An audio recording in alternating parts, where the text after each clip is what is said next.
Assalamualaikum warahmatullahi wabarakatuh. InsyaAllah sekejap lagi kita mulakan. Saya ingat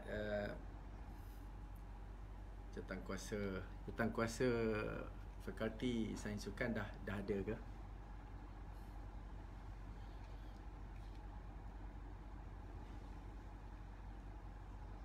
Kita akan mulakan insyaAllah kejap lagi tazkirah bulanan di Fakulti Sains Kesihatan UiTM. Kita sembang-sembang petang-petang, insyaAllah. Mudah-mudahan ada manfaat sedikit sebanyak untuk kita tambah baik diri kita.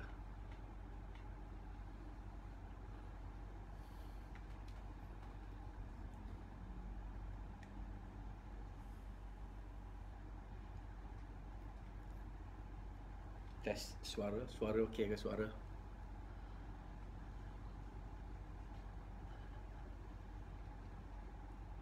Terima kasih yang dah sertai sama dengan kita. Zaifah, ni orang kuat FSK ni. Syamsul Amri pun ada sama dengan kita. Tuan guru saya.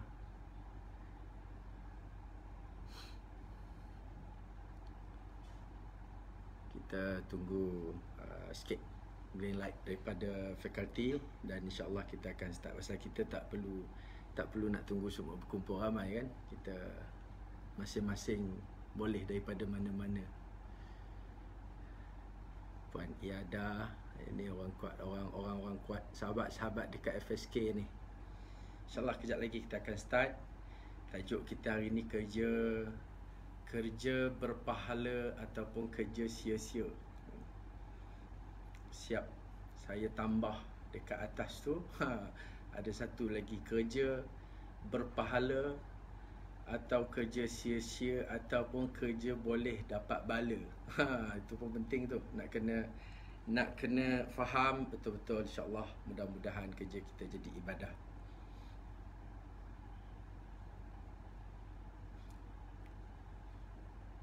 Kuliah bulanan kita ni adalah kuliah bulanan di Fakulti Sains Kesihatan.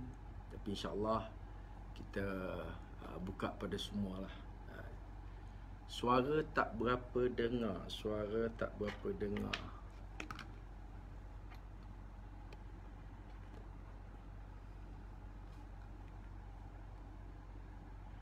Tapi suara awal-awal ni memang suara romantik sikit. Eddie Muhammad Eddie. Awal-awal ni dia suara romantik sikit, nanti dia makin kuat.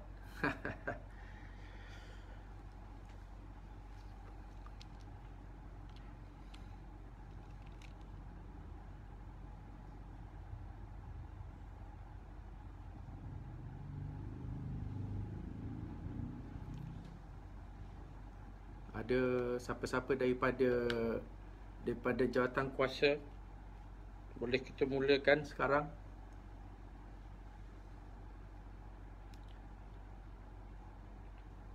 Lebih kurang insyaAllah kita, kalau kuliah biasa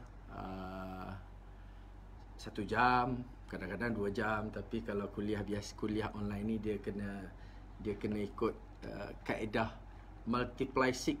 Sepatutnya 6 bahagi 6, maknanya 10 minit je kalau untuk 1 jam. Zulfadli dah ada. Kita boleh start Fadli?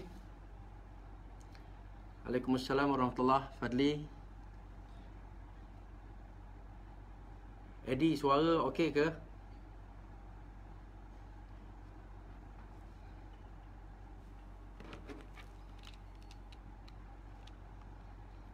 Kalau kuliah biasa kita buat dalam bilik mesyuarat, bilik seminar, kita ada dalam 20-30 orang ya.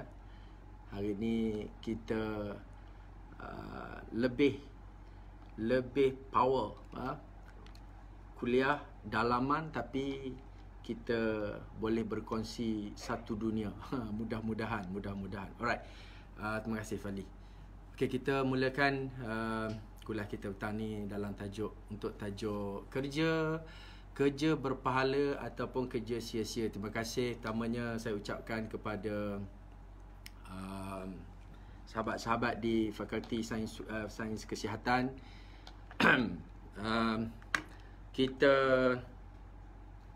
Kita bertemu dalam alam virtual, kita bertemu dalam alam maya, ya, sebab disebabkan oleh halangan-halangan tertentu, kita sebenarnya dapat bertemu, dapat berprogram, dapat berada dalam raudah ilmu yang lebih baik lah sebenarnya, yang lebih baik. Dan sebab siapa-siapa di mana-mana pun boleh, ya, yang tak sempat datang bilik mesyuarat, bilik seminar, boleh daripada dapur pun boleh, tengah masak pun boleh, ya. Mudah-mudahan ilmu tu kita kongsikan bersama.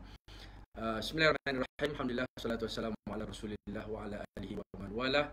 Terima kasih sahabat-sahabat, terima kasih terutamanya Fakulti Sains Kesihatan yang mengambil inisiatif untuk mengadakan kuliah bulanan ni. Kita sebenarnya dah plan lama, ya. Jadi dalam suasana yang sekarang, situasi sekarang, kita buat dalam bentuk maya. Saya harap kalau program-program lain boleh trending, apa salahnya Fakulti Sains Sukan kita trending, dan barulah kita nampak ketampakan fakulti kita di pesada dunia. Mudah-mudahan perkongsian ilmu ni kita boleh berkongsi lebih ramai manfaat ilmu, dan anak-anak murid saya pun ada masuk sama.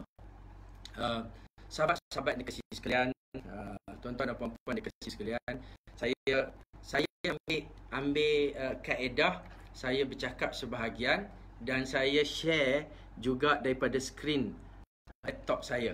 Jadi kalau yang nak dengar saja pun boleh sebenarnya, tapi kalau yang nak melekat dekat skrin pun boleh, sebab boleh share beberapa slide-slide yang kita boleh manfaatkan sama-sama. Okey, walaupun nampak kecil sikit sebab saya memang dekat rumah saya tak ada projektor, so saya pancarkan dekat skrin laptop saya saja. Mudah-mudahan dapatlah tengok. Kalau skrin masing-masing boleh enlarge, masing-masing boleh nampak lebih jelas. Baik. Sikit sebanyak saya risau juga, takut mungkin sama ada lah lama tak jumpa, ataupun ada sebahagian yang tak begitu mengenali cara saya takut juga salah faham sebenarnya.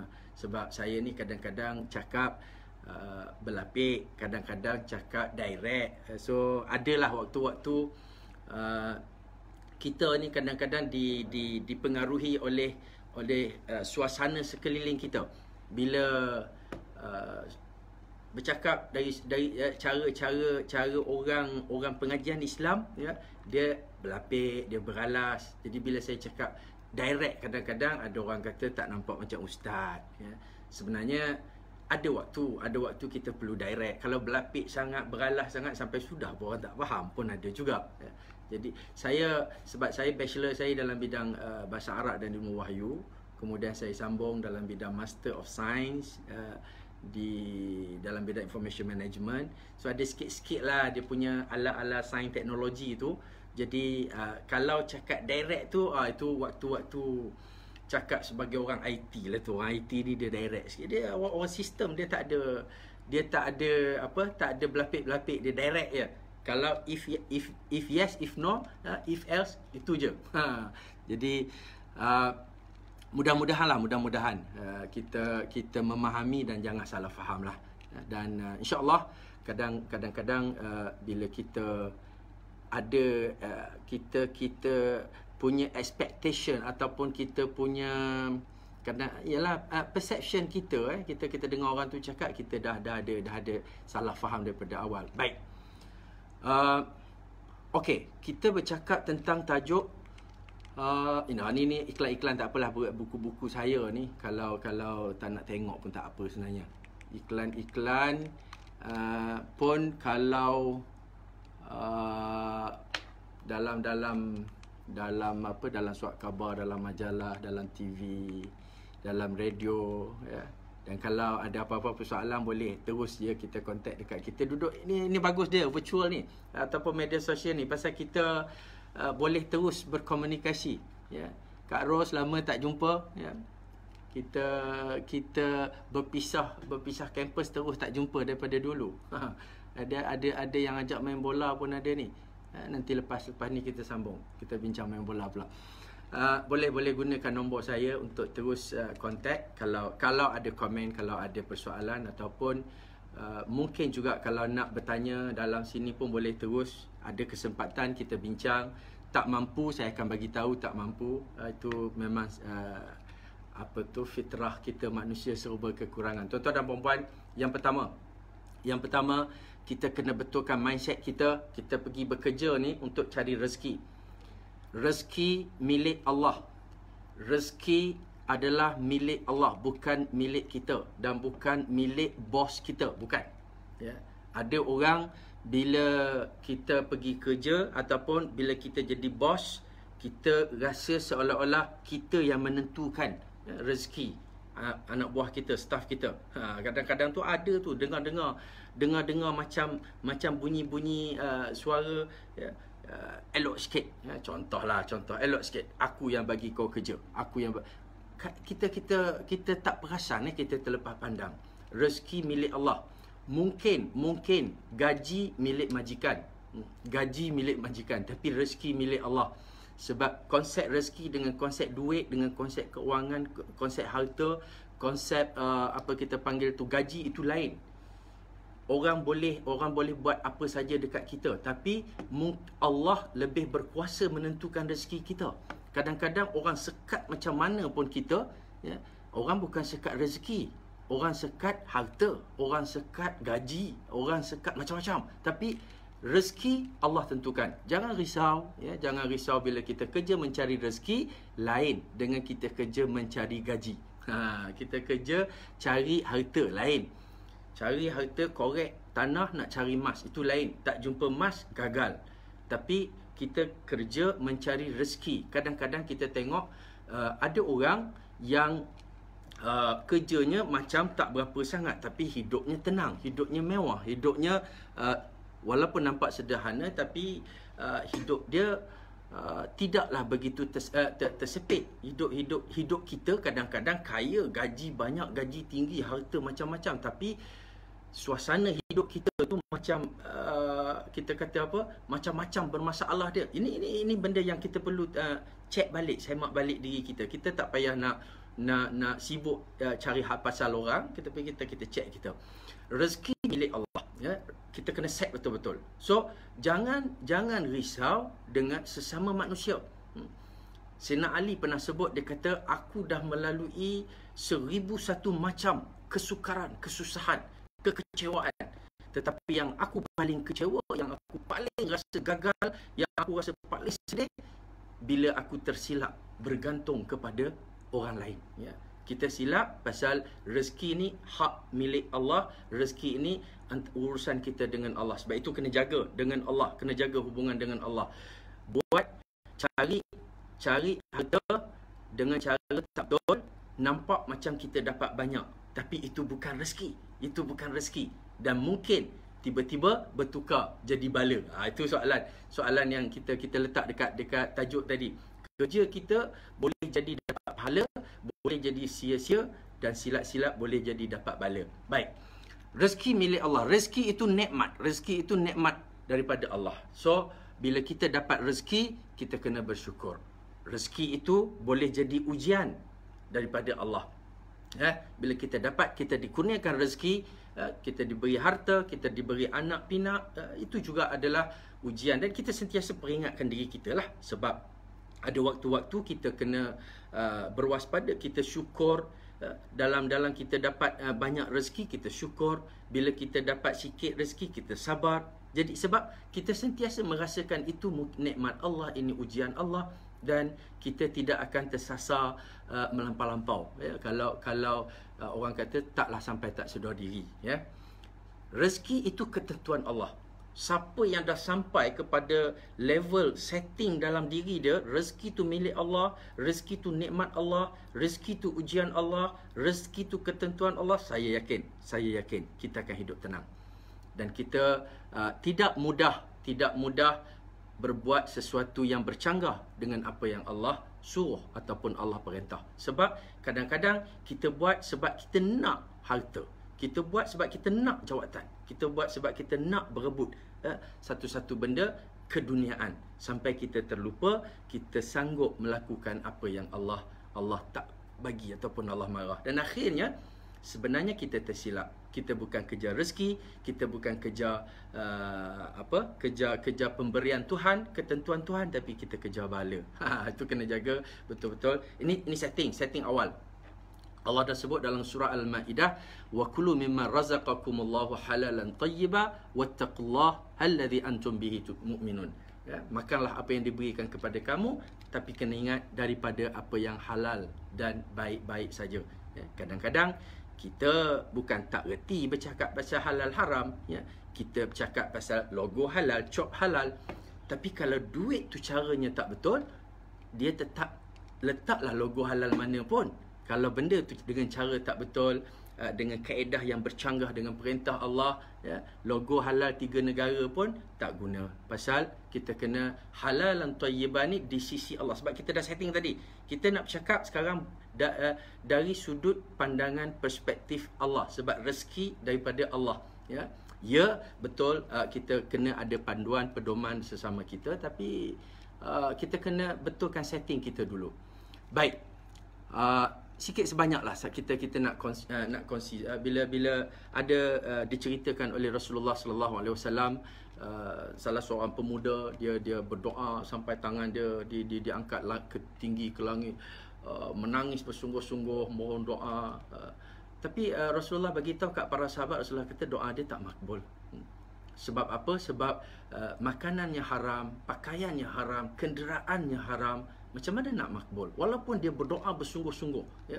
Doa bersungguh-sungguh itu perlu, tetapi asal usul sebelum kita berdoa tu juga perlu kena perbetulkan. Pasal kita nak berdoa, kita kena bersihkan diri kita dulu. That's why kalau kita mendidik keluarga kita, samalah Imam Ghazali kata, bila kita didik keluarga kita dengan sumber rezeki yang haram ataupun yang tidak halal, maka kita akan dapati pendidikan kita pada anak-anak kita tak berkesan. Kita tengok dalam kerjaya kita, contoh, ada banyak benda yang kita buat tak menjadi. Contoh, ya. Kenapa ya kita buat tak menjadi, bersungguh macam mana pun, ya, tak dapat keberkatan. Kita selalu bercakap soal keberkatan rezeki kita. Dan bila kita renung balik, cek balik, mungkin ada kesilapan dalam kaedah kita mendapatkan rezeki dan sebagainya. Kita mendapatkan nafkah, mencari nafkah tu dengan cara yang betul ataupun yang bercanggah, ya. Saya bukan apa, kadang-kadang saya bagi contoh yang real, ya. Orang kalau dalam bidang psikologi ni, dia bercakap contoh-contoh kemanusiaan, contoh-contoh yang real. Dia bukan tak perlu nak buat cerita sebenarnya. Cerita tentang manusia ni ada 1001 kisah, ya. Kita tak perlu nak buat cerita, nak buat cerpen sendiri ataupun nak reka-reka cerita. Bila kita bercakap tentang manusia, banyak kisah-kisah yang realiti, ya. Dalam kerjaya kita, contoh dalam kerjaya kita nanti mungkin ada saya share sikit tentang bagaimana kita nak menjadikan kerjaya kita sebagai kerja yang berpahala. Contoh kita renung, kita jangan cakap hal orang, kita cek kita ada tak dalam kita melaksanakan kerja kita melaksanakan dengan cara penipuan. Simple. Sebab sifat Rasulullah yang pertama yang selalu kita sebut, sifat Rasulullah yang sepatutnya kita ambil contoh integriti Rasulullah ni adalah syidiq, bercakap benar. Kalau kita dah mula terlibat dengan penipuan, ya, kadang-kadang, sebab ini cerita yang biasa-biasa je, kita tak cerita pasal benda-benda besar, kes-kes ke, bukan. Kita cerita dalam kehidupan kerjaya kita. Orang bawahan, kita orang bawah, kita menipu untuk selamatkan diri. Bila kita jadi orang atas, kita jadi orang yang ada kuasa, kita menipu orang bawah pula, kononnya namanya strategi. Contoh. Jangan kata kat siapa-siapa, tapi kita cek kita, ada tak kita buat. Dan kalau kita masih buat, maknanya masih banyak ruang untuk kita menambah baik diri kita untuk menuju ke arah kerja berpahala. Takut kerja kita sia-sia, takut kerja kita dapat bala. Saya kadang-kadang saya buat contoh simple, ya. Takut risau juga, takut orang salah faham. Jangan dengar separuh-separuh. Saya bagi contoh. Kadang-kadang kelakar je contohnya pun. Bila kita sembang dengan kawan-kawan, ya, ajak main badminton, ajak main futsal malam-malam, contoh ya. Jom malam ni kita main futsal, ya. Dalam grup kawan-kawan kita kan adalah kadang yang jawab, tak boleh lah, aku tak boleh turun malam ni. Saya kata, asal pula, jomlah ramai setuju ni boleh turun, contoh, ya. Tak boleh lah pasal aku esok ada audit. Saya kadang-kadang tertanya-tanya, itu je soalan dia, tertanya-tanya je. Bila ada audit esok, kenapa kita tak boleh turun main badminton malam ni?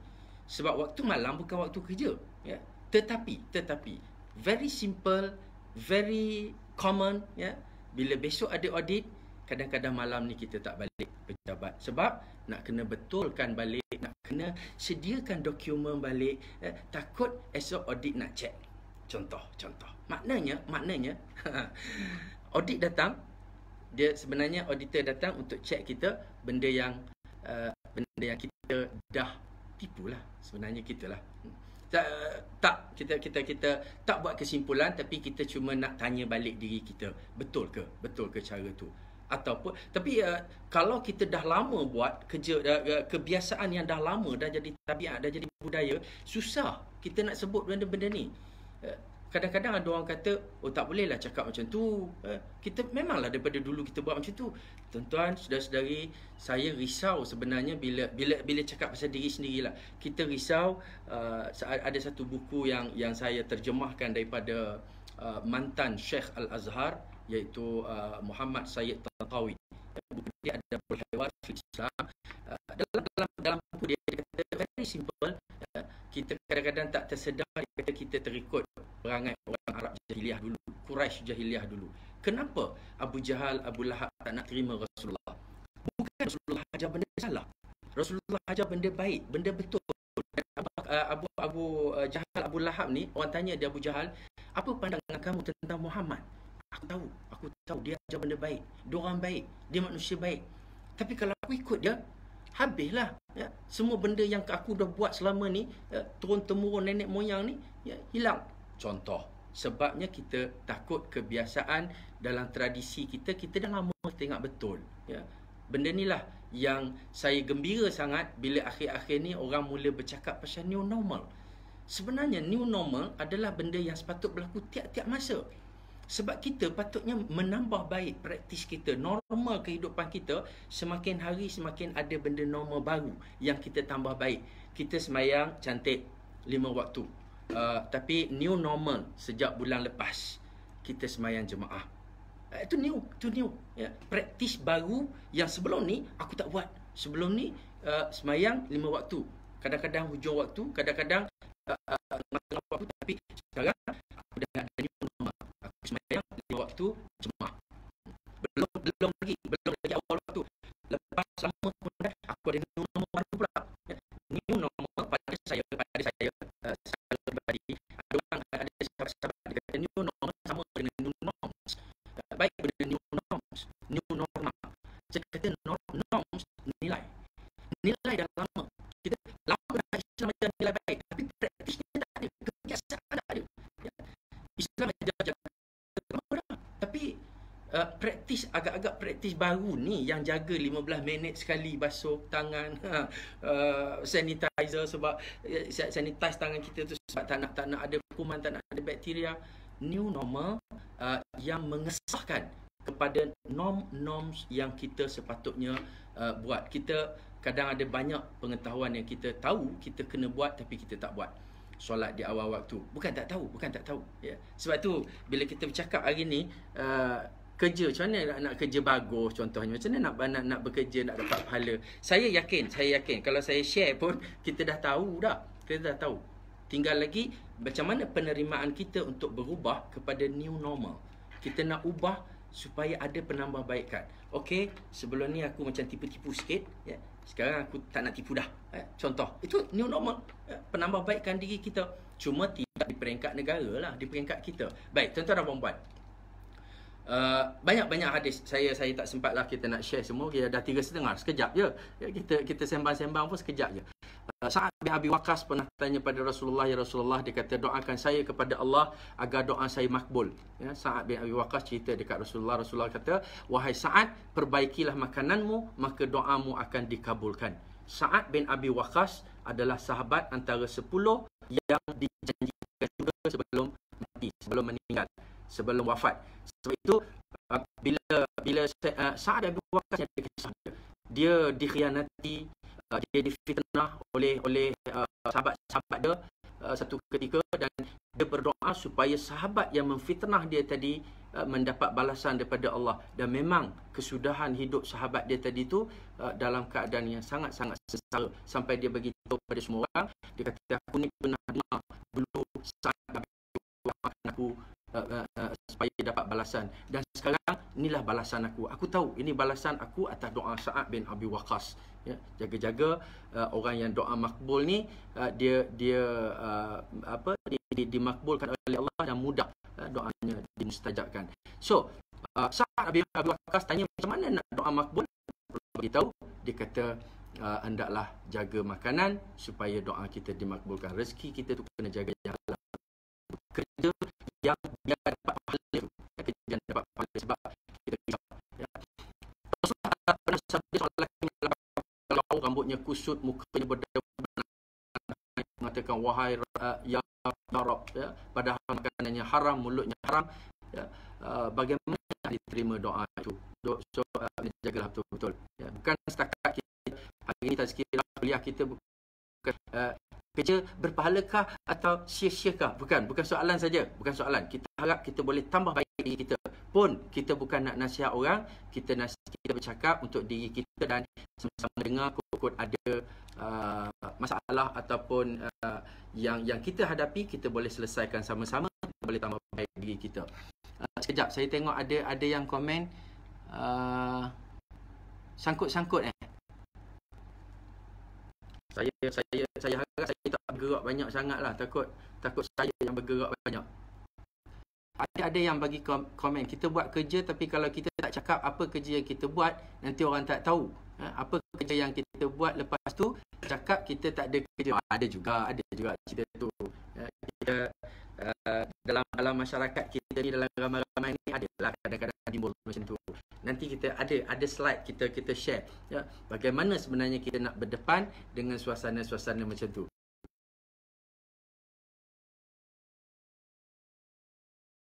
Kalau kita nak jadikan kerja kita berpahala, maknanya kita kena pastikan kerjaya kita, menghayati kerjaya kita ataupun kerja kita, career kita tu biar jadi ibadah. Apa yang kita boleh pastikan untuk kita boleh ambil perhatian supaya kerja kita tu jadi ibadah. Sebab semua orang cakap macam ni, pekerjaan nak cari pendapatan keluarga, pekerjaan sumber yang halal, sumber yang baik. Bila kerja tu kerja yang tak diredai, kita akan cakap tak baik kerja macam tu. Ataupun kadang-kadang kita dengar kerja walaupun kerja susah, walaupun kerja tu kerja yang kita nampak macam bukan kerja mulia pada pandangan manusia lah kan. Kita kerja cuci longkang contohnya, pada pandangan double standard manusia ni, dia kata walaupun nampak kerja tu kerja tak berapa bagus, tapi janji halal. Kita selalu bercakap benda ni, dan kita selalu sebut kita pergi kerja untuk cari meningkatkan ekonomi keluarga. Kita cek balik diri kita cek balik, betul ke kita pergi kerja untuk cari pendapatan keluarga? Kalau kita nak bangunkan keluarga, kita nak bina keluarga dengan cara yang berkesan, yang efektif, kita kena make sure bukan sekadar bawa balik duit tu, tapi masa pergi cari, masa mencari duit, masa mendapatkan duit, duit yang kita nak gunakan untuk keluarga tu, pendapatan untuk keluarga kita tu hendaklah betul-betul bersih, ya, dan halal. Sebab sumber, kalau kita nak didik anak kita, Imam Ghazali kata, jika kita ingin anak menjadi soleh, bijaksana dan berguna, berilah mereka makan daripada rezeki yang halal sejak dilahirkan.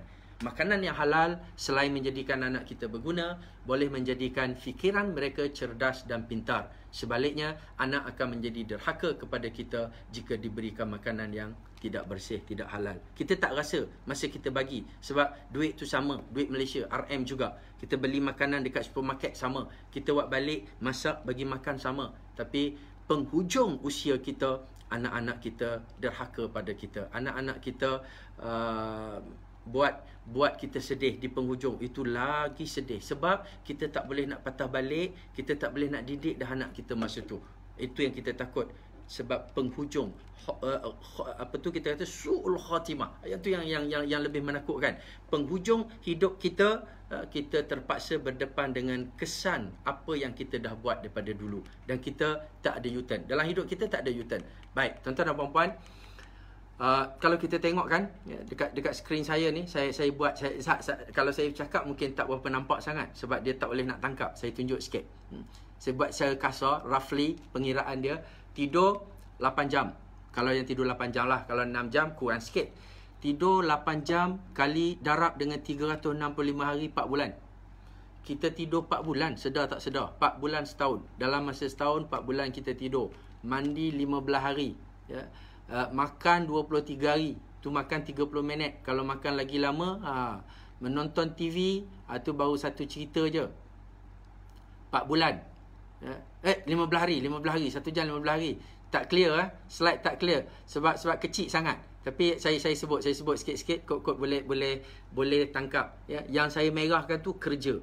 Kita bekerja 8 jam satu hari, lebih kurang 4 bulan kita kerja.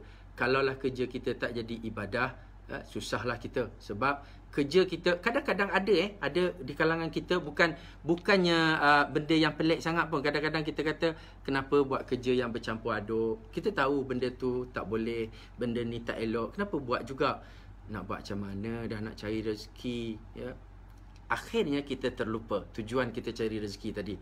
Ada juga yang kata, saya tahu benda ni salah, tapi saya pekerja biasa, saya buat je lah, saya ikut je lah apa yang disuruh. Ya, kita lupa objektif kita mencari rezeki ataupun mempertahankan kerja walaupun kita tahu perkara tu silap, perkara tu salah, perkara tu bercanggah. Dan ini penting. Ya, saya tahu bukan senang kita nak praktikkan benda yang kita sebut ni. Sebut lebih mudah daripada buat. Tapi sebenarnya bila kita fikir balik, sampai bila? Sama juga Allah suruh kita jaga kebersihan, Allah suruh jaga pergaulan kita. Ya. Bukan tak boleh daripada dulu, boleh. Tapi macam-macam alasan kita cakap. Susahlah, ya. Takkanlah nak naik apa tu komuter, nak naik LRT, nak duduk 1 meter, ya, biarlah bersesak sepit sikit, ya, biarlah bertolak-tolak sikit, ya, contoh dulu. Tapi Allah turunkan situasi, Allah memaksa kita supaya kita sedar. Sebab tu bila berlaku PKP, bila berlaku wabak yang macam ni, kita tengok dari sudut yang positif banyak sebenarnya. Allah memberi peluang untuk kita berubah dengan cara dia, dengan cara paksa mungkin, ya. So kita pun bukan kita tak boleh buat pun, kita tahu pun benda tu memang kena buat. Sekarang kita jumpa lelaki dengan perempuan pun, ya, kena 1 meter. Kan cantik tu, ya. Bukan tak boleh dulu, tapi sekarang dengan cara yang kita paksa diri kita. Dan insya-Allah kalau kita boleh faham benda ni, kita boleh tambah baiklah sikit-sikit. Bukan kata nak buat semua perfect terus. Kita tak ada manusia yang sempurna pun. Kita tambah baik sikit-sikit. Saya bagi contoh ni, kerja 8 jam. Kita dekat Malaysia ni kerja kadang-kadang 8 jam tu dekat kertas, ya. Tapi kita pergi 1 jam awal, mungkin 1-2 jam awal, balik 2 jam lewat, dan mungkin extra ataupun kerja overtime lagi. Tapi saya tahu bila saya cakap macam ni pun ada orang dia akan cakap. Saya bercakap banyak dekat kementerian dalam kursus-kursus integriti, kursus-kursus nilai. Bila saya sebut macam ni, ramai yang bila tengah-tengah minum, betul lah Prof cakap tu, tapi macam mana kita nak buat? Itu persoalan kita. Benda tu kita tahu betul. Sebab Kalau kita share, kita compare dekat negara-negara yang lebih maju daripada kita, lebih berperadaban tinggi, ya, negara-negara yang high value index, diorang kerja pukul 9, pukul 3 balik, family time, petang family time, baru betul dia kerja untuk keluarga. Kita kerja sampai tinggal keluarga. Pun orang ada yang tak setuju, tak apa. Kita cuma sembang-sembang, kita fikir-fikirkan sama-sama. Sebab kita tak mampu nak ubah orang. Kita boleh, kalau kita boleh tambah baik pun, tambah baik diri kita.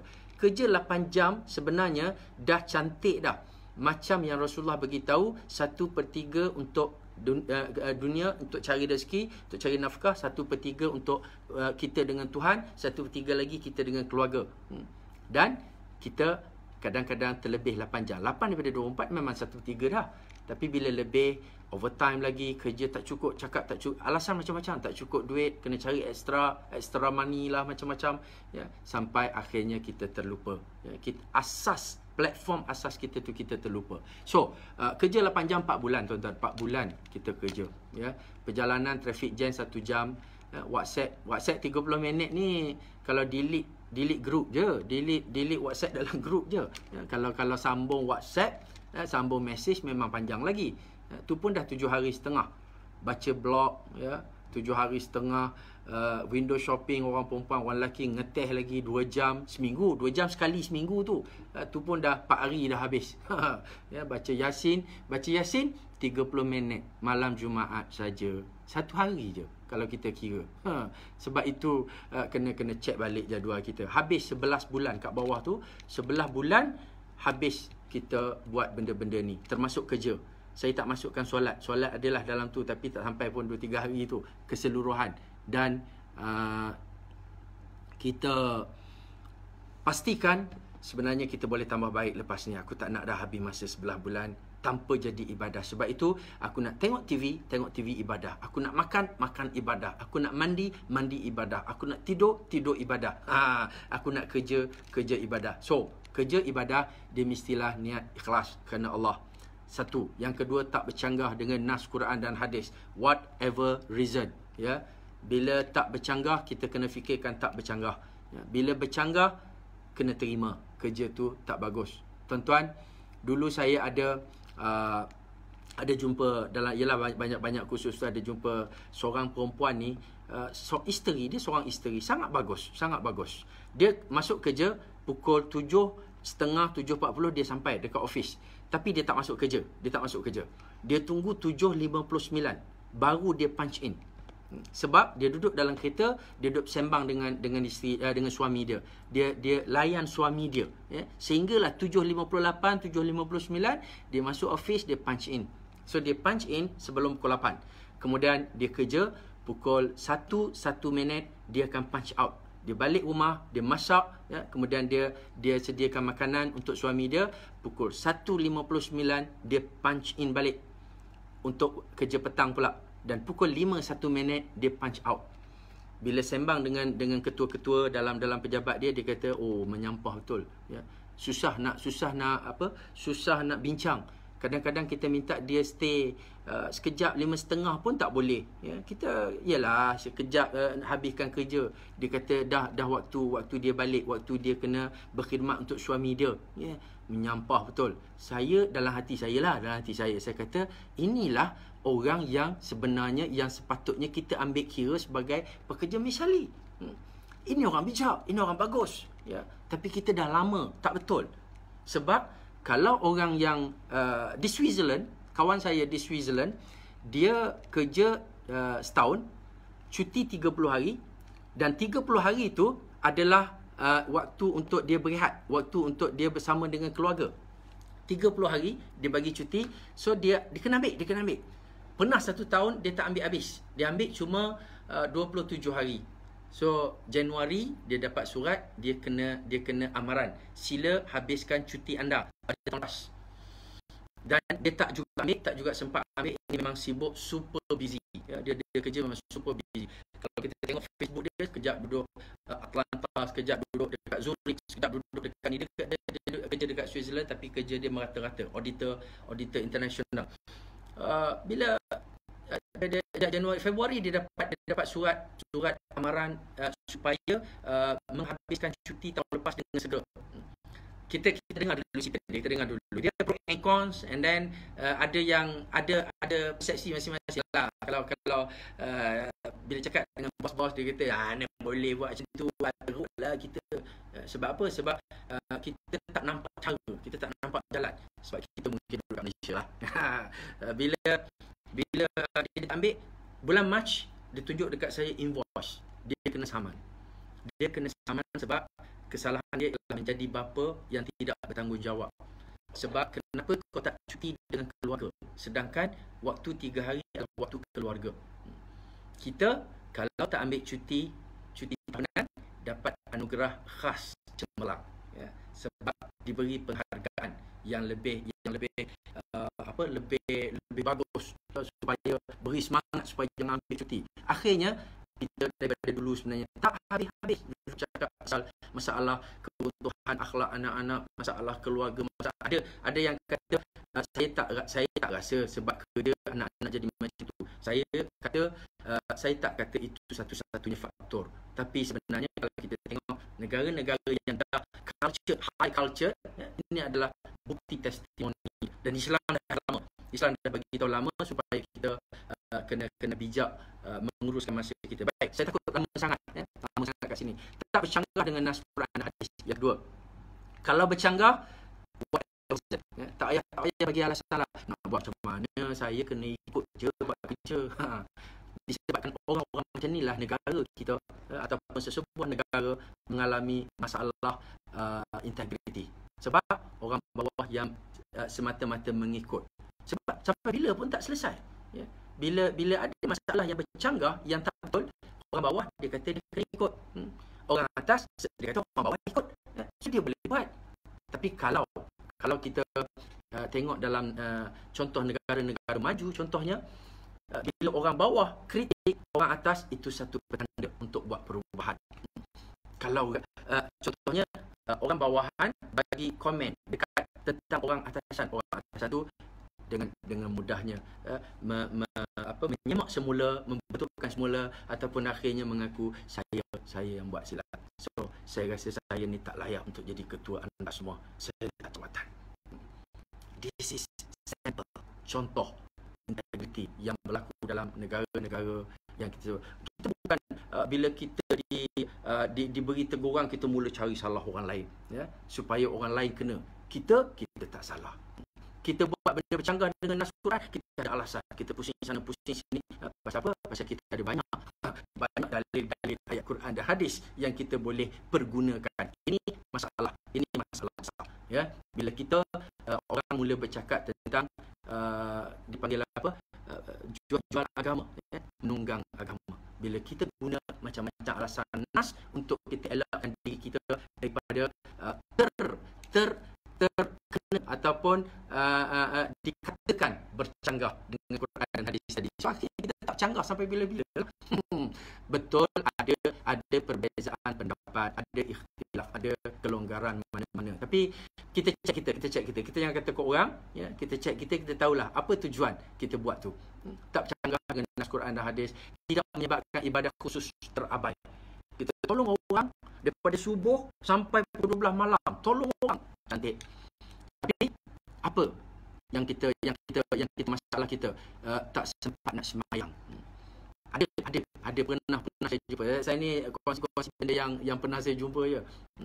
Dia cerita dia tolong orang daripada pagi sampai ramai ustaz orang kita nak kena tolong. Saya kata macam mana nak semayang macam tu? Nak semayang macam mana? Tak sempat dah dia kata. Kita kena fikirkan, kena betulkan balik supaya kerja kita tidak menyebabkan ibadah khusus terabai. Takut rezeki yang kita dapat itu tidak berkat, tidak bercampur aduk dengan elemen maksiat. Tadi, ya, cantik dah, kerja dah cantik, kerja halal, nampak kerja halal, semayang bukan tak semayang, tapi campur-campur, campur-campur.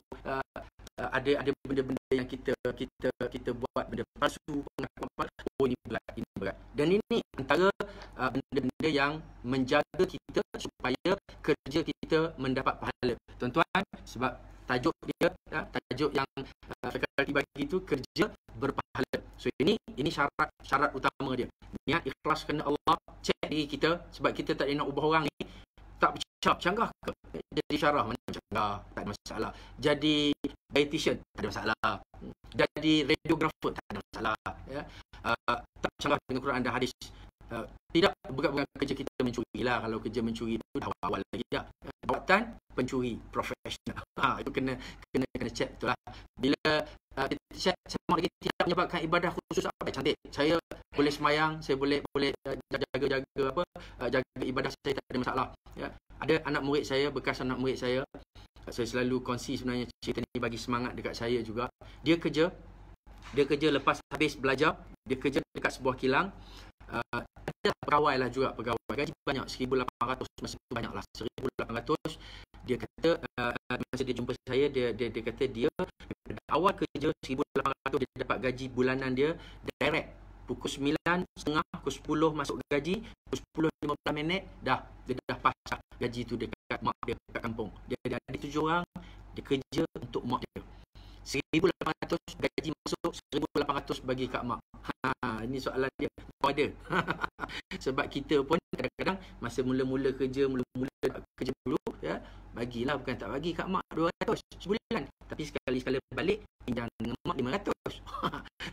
Itu kadang-kadang berlaku. Bila saya pun cakap, saya kata wow, ya. Saya sangat respect dia lah. Sekarang apa masalah? Dia kata sebab saya dah kerja 2 tahun, saya bagi duit kat mak saya macam tu. Cuma saya lama dah terfikir tak sedap hati. Dia kata sebab saya kerja kat situ, saya tak dibenarkan tutup aurat. Saya memang tak dibenarkan tutup aurat. Saya kat luar kerja, saya tutup aurat. Saya pergi kerja, bos suruh buka sebab untuk entertain tetamu, entertain guest yang datang. Ya. So dia lebih suka pakaian dia lah, pakaian yang tak boleh nak tutup aurat. So saya kata try lah bincang dengan bos. So, dia kata dah 2 tahun dia dah bincang, 2 tahun dia cuba, akhirnya tak boleh. Bila akhirnya dia tanya saya, dia kata Ustaz, rasa saya ni perlu tak saya berhenti kerja atau saya cari kerja lain, sebab saya rasa macam tak berapa sedap hati dengan duit yang saya dapat tu. Saya kata kalau betul dah memang tak dapat, ya, bolehlah kita berhenti. Tapi saya rasa kena fikir banyak juga tu.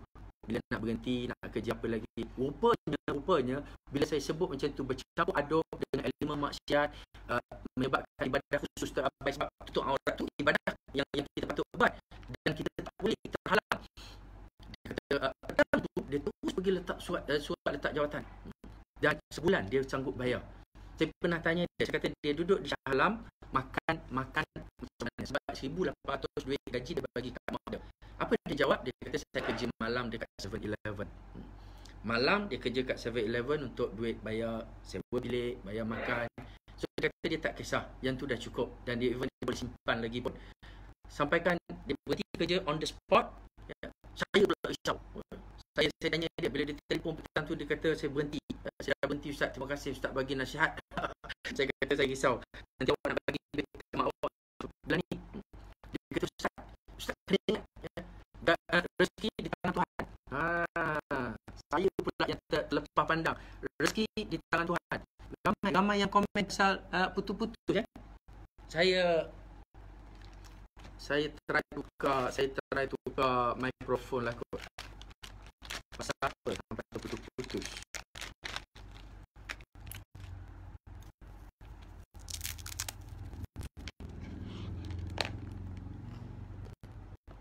Sekejap ya.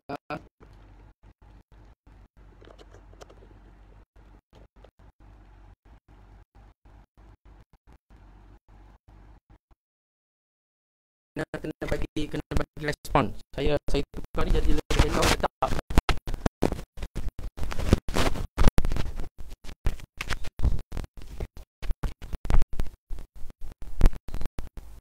Ini dah pakai mikrofon kedua. Harap lebih baik. Boleh dengar lebih jelas ataupun saya dah tukar dah mikrofon. So kita tidak pakai mikrofon tadi. Mudah-mudahan lebih jelas. Semasa pun ada sikit lagi kita nak sempat sembang sikit. Boleh dengar?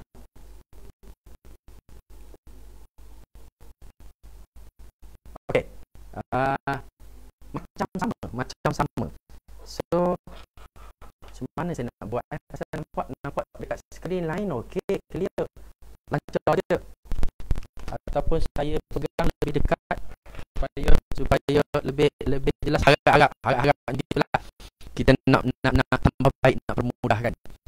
So dia cakap macam tu, saya kata nak bagi duit kat mana. Tapi kalau okey, kalau dia macam mana nak dapat duit.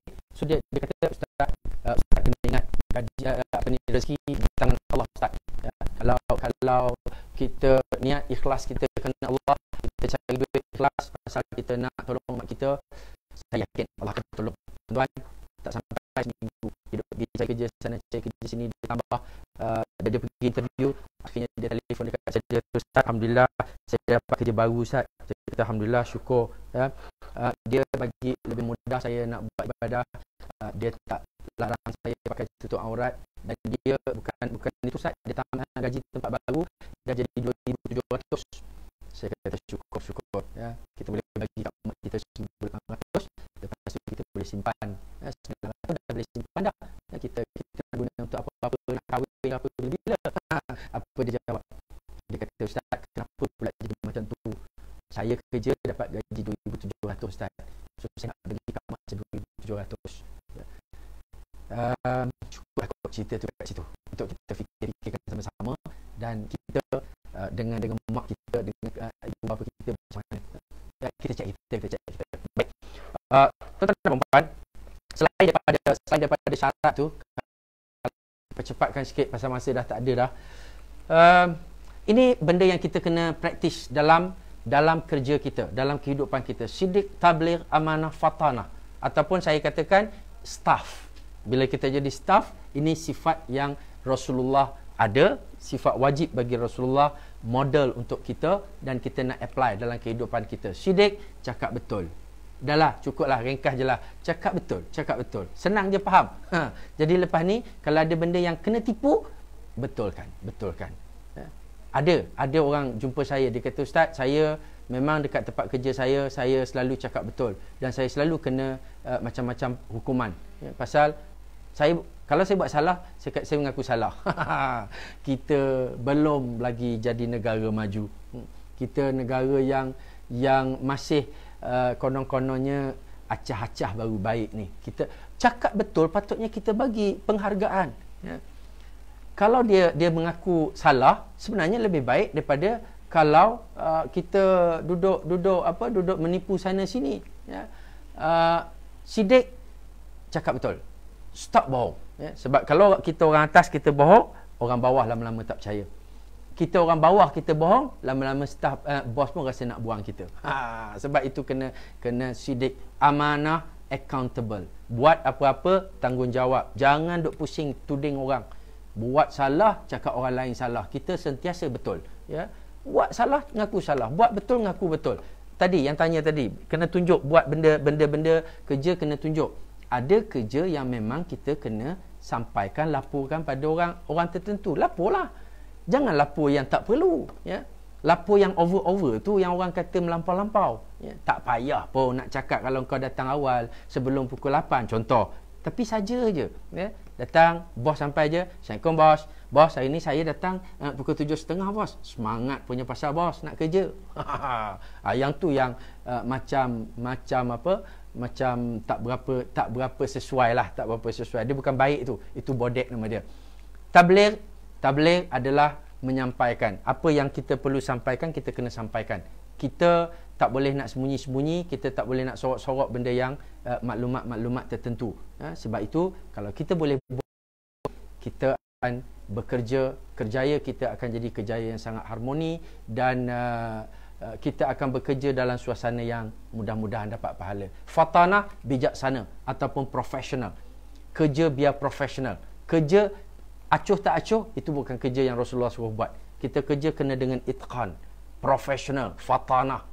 Kerja kena buat kerja bagus. Jangan tak ada competence dalam kerja kita, dalam kerjaya kita. So, kena pergi kursus, kena pergi. Bukan pasal nak cukup 42 jam, kita pergi kursus sebab nak tambah baik diri kita untuk memberi perkhidmatan. Contoh. Kita betulkanlah sikit-sikit. Laju sikit pasal takut masa dah 4 minit je lagi. Kita kadang-kadang kita terlupa ya, kita pergi kerja, kita nak cari duit, nak cari nafkah, nak cari rezeki untuk anak-anak, dan kita kena betulkan. So, ini juga adalah penting. Kerja cari nafkah wajib bagi suami. Suami pergi kerja, bapa pergi kerja, tolong cari ikhlaskan diri untuk mencari nafkah, mencari rezeki untuk keluarga. Tapi kalau isteri pergi kerja, dia ada lain sikit. Isteri pergi kerja bukan kewajipan untuk tanggung keluarga. Tapi kalau nak tolong suami, panjanglah cerita dia sebenarnya. Sebab ada yang kata saya kerja sebagai isteri, harta saya lah Ustaz kan. Sebab harta suami, harta keluarga. Ya, betul lah. Ya, tapi kita pergi kerja dulu untuk apa sebenarnya? Kita pergi kerja. Bila tanya balik, pergi kerja untuk bantu keluarga. Dah. Kenapa kita tak nak bantu? Ya. Bila sampai waktu kita guna hadis lain. kita guna nas lain. Tapi kalau betul suami tak benarkan kita kerja, kita pergi juga kerja, sebenarnya salah. So kena ada kebenaran, kena ada restu ataupun redha daripada suami. Kerja, tuan-tuan, kerja boleh tukar ganti tapi keluarga tak. Sebab itu orang tanya, saya sentiasa letakkan family first. Saya ingat dulu negara kita pun pernah pakai tagline ni, family first. Jangan duduk sibuk sangat bekerja, fokus kerja sampai keluarga tergadai, keluarga tertinggal. Ada pula yang cakap kerja betul-betul, kerja sungguh-sungguh, takkanlah keluarga tertinggal. Ya. Tapi penghujung usia dia, kita tengok keluarga dia pun berterabur juga. Kita kena betulkan balik. Tak boleh cakap sombong sangat. Kita back to panduan, balik kepada pedoman yang Rasulullah bagi tahu dekat kita. So, jangan bersungguh sangat sebab kita kerja lebih 8 jam, 9 jam banding dengan negara maju. Kita pun tak maju-maju juga, ya. Kita kena betulkan balik ni. Kita kena betulkan attitude kerja kita sebenarnya. Kerja boleh tukar ganti tapi keluarga tak, ya. Kerja pastinya akan berakhir dan meninggalkan kita, tapi pasangan kita dan anak-anak kita yang akan kekal sampai ke pusara. Kalau kerja kata no work, no money, tapi keluarga no money, no problem. Sebab itu kita pandai-pandailah fikirkan untuk mencari keutamaan yang mana, ya. Dan tuan-tuan dan puan-puan, saya takut masa tak sempat, saya laju lagi. Kenapa ada yang kata slide pun dah tak boleh nampak?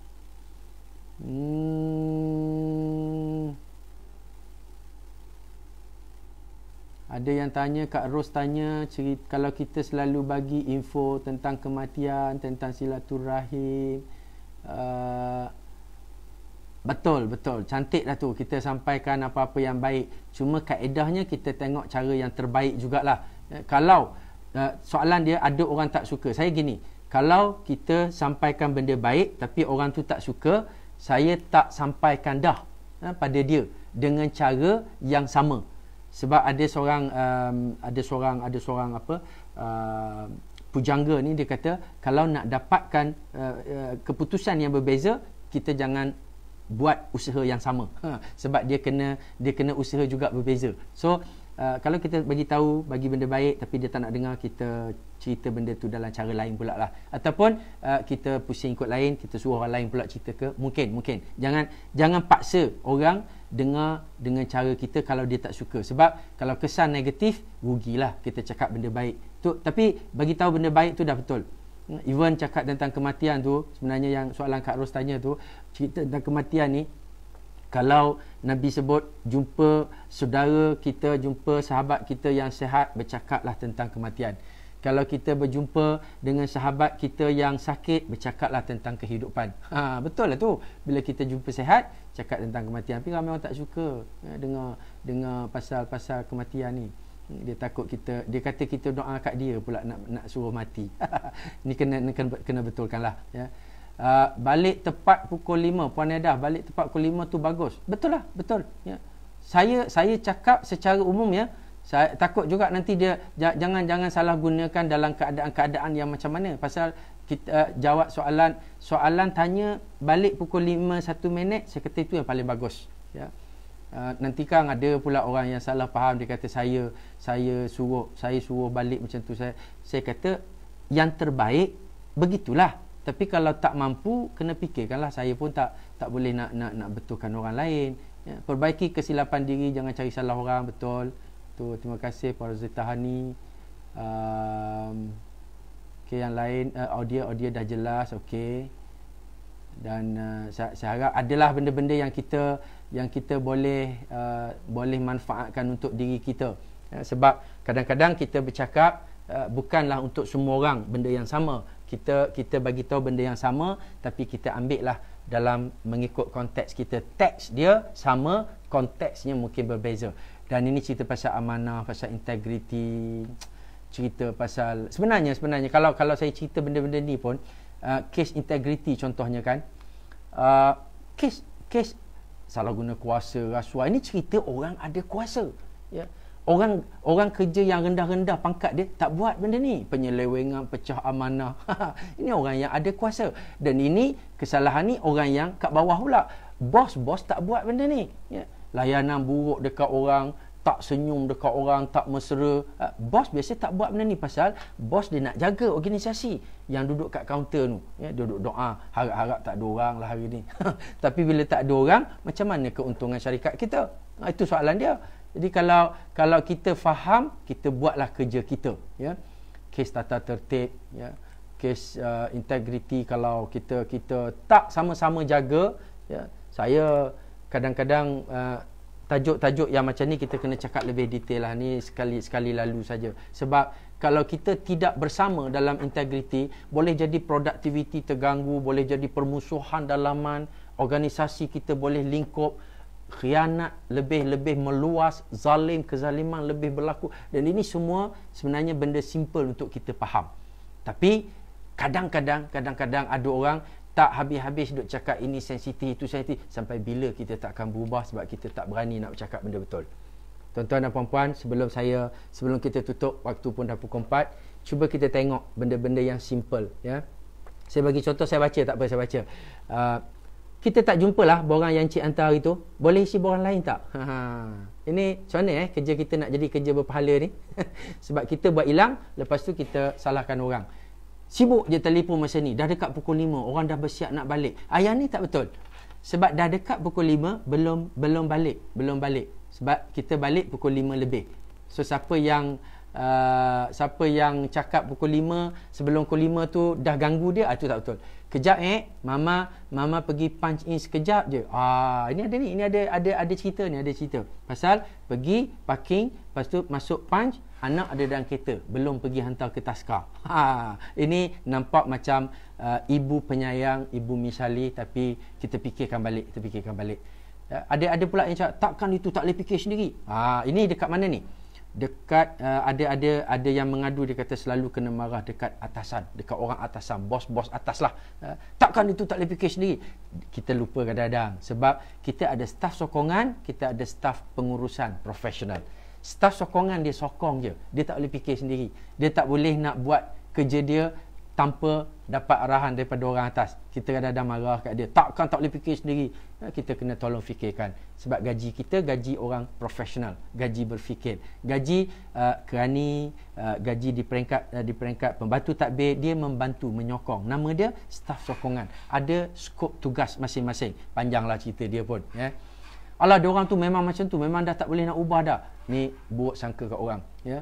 Bos macam tak buat apa-apa kan, asyik kita je. Perasan seorang-seorang. Dia ingat dia seorang je buat kerja. Sebab apa? Dia nampak bos dia macam relax, duduk dalam bilik.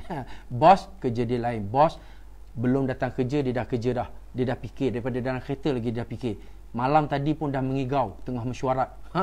Itu sebab beza gaji bos dengan gaji kita. Bos tak ada hari ni, Yahoo. Fikir balik. Betul ke? Ya? Kita gembira bila bos tak ada. Macam mana kita nak kerja, Hello, awak MC kali ni. Habis, siapa yang nak siapkan kerja awak kat office ni? Bos, kalau staff kita MC, tolong jangan tanya pasal kerja dia. Dia perlu berehat. Doktor bagi dia MC. Sepatutnya telefon, hello, awak MC ya, get well soon. Jangan fikir pasal kerja, adalah tu orang lain tolong gantikan. Tenang-tenang, rehat, cepat-cepat sihat. Kita pun rasa nak sihat cepat.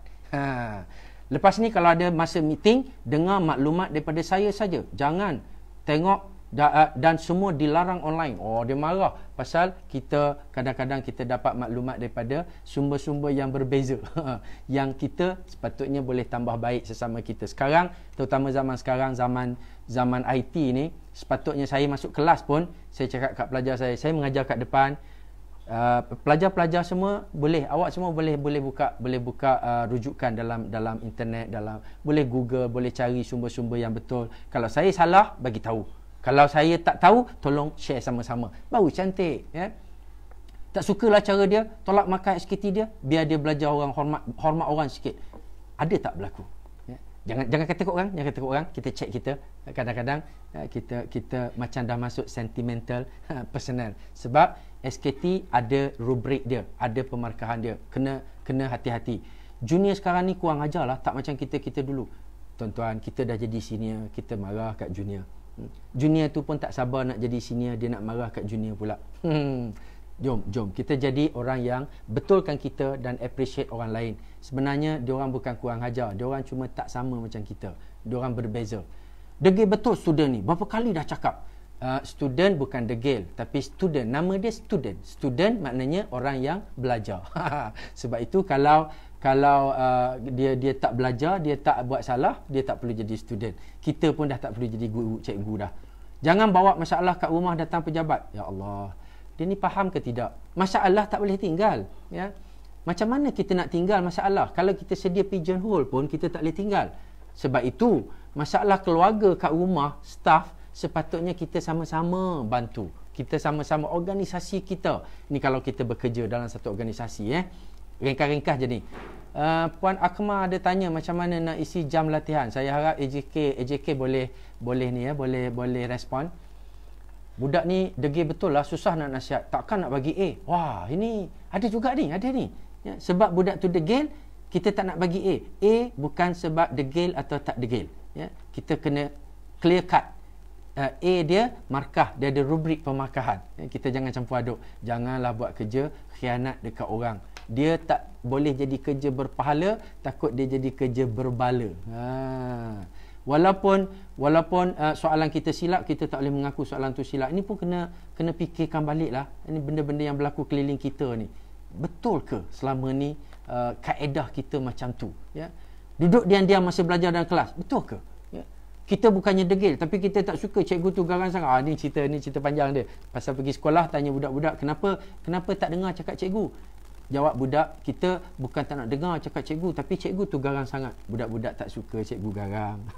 Bila tanya cikgu pula, kenapa garang sangat cikgu? Cikgu kata, budak-budak sekarang degil ustaz. Kalau kita tak garang, tak dengar cakap kita. Tanya budak-budak, kenapa degil? Cikgu, kita bukan degil, kita tak suka cikgu tu garang. Cikgu, kenapa garang? Budak-budak sekarang degil ustaz. Sampai bila tak habis. Sebab kerja kita memang cari salah orang. Kita jenis-jenis netizen juga rupanya, sama. Saya tak suka dia ni, boleh turunkan sikit makan. Dalam kehidupan bekerja, di mana-mana pun kita jumpa masalah-masalah yang hampir sama. Tapi sampai bila kita perlu teruskan kalau benda tu tak betul, benda tu salah. Dalam kerjaya kita, ya kadang-kadang bila cakap benda macam ni, ending dia betul lah, tapi nak macam mana? Akhirnya kita tak sampai bila pun kita tak boleh nak betulkan. Jom kita betulkan kita berhentilah cakap pasal orang lain. Tuan-tuan dan puan-puan, peringatan sebelum kita buat penutup. Dalam bekerja, kita buanglah benda-benda ni, benda-benda yang mudah. Imam Ghazali kata benda yang sangat mudah ada dalam hidup kita. Takabur, riak, ujub, sum'ah. Takabur, kita cakap besar. Riak, menunjuk-nunjuk. Ujub, rasa kita bagus. Sum'ah, cerita kat orang, kita baik, kita bagus. Ya? Dah lah, kita betulkan diri kita. Saya rasa kalau orang lain tak betul pun, at least, kenapa? Apa masalahnya kalau kita jadi baik seorang-seorang? Dan kalau kita boleh jadi baik sama-sama, lagi cantik hidup kita. Tak ada orang cakap takabur, cakap besar.